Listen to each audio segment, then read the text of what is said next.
ভারতের কোন রাজ্যগুলিতে সবচেয়ে বেশি দারিদ্র্য আছে আসুন জেনে নিই। এবং ১ নম্বরটি শুনে আপনি হতবাক হয়ে যাবেন। দশম স্থানটি হল নাগাল্যান্ডের, যেখানে ২৫% মানুষ দরিদ্র। এর মানে হল প্রায় ১/৪ মানুষ দারিদ্র্য সীমায় নিচে বসবাস করে। নবম স্থানটি হল ওড়িশার, মোট জনসংখ্যার ২৯% এখনও দরিদ্র।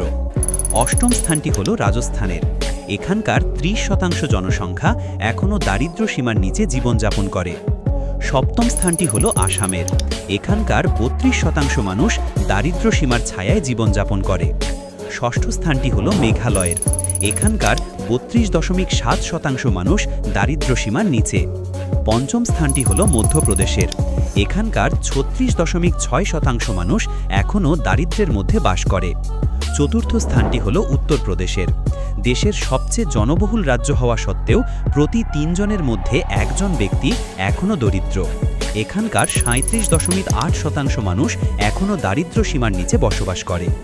তৃতীয় স্থানটি হল ছত্তিশগড়ের, এখানকার ৩৯% জনসংখ্যা দরিদ্র। দ্বিতীয় স্থানটি হল ঝাড়খণ্ডের, এখানকার ৪২.২% মানুষ দারিদ্র্য সীমার নিচে বসবাস করে।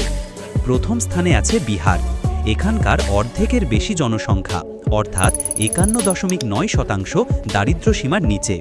শিক্ষা, শিল্প এবং পরিকাঠামোর অভাব এর প্রধান কারণ। আপনি কোন রাজ্যের বাসিন্দা সেটি এখানে মন্তব্যে অবশ্যই জানাবেন। এই রকমই তথ্যপূর্ণ ভিডিও দেখতে ইউটিউব চ্যানেলটি সাবস্ক্রাইব করুন এবং তার পাশের বেল আইকনে ক্লিক করুন।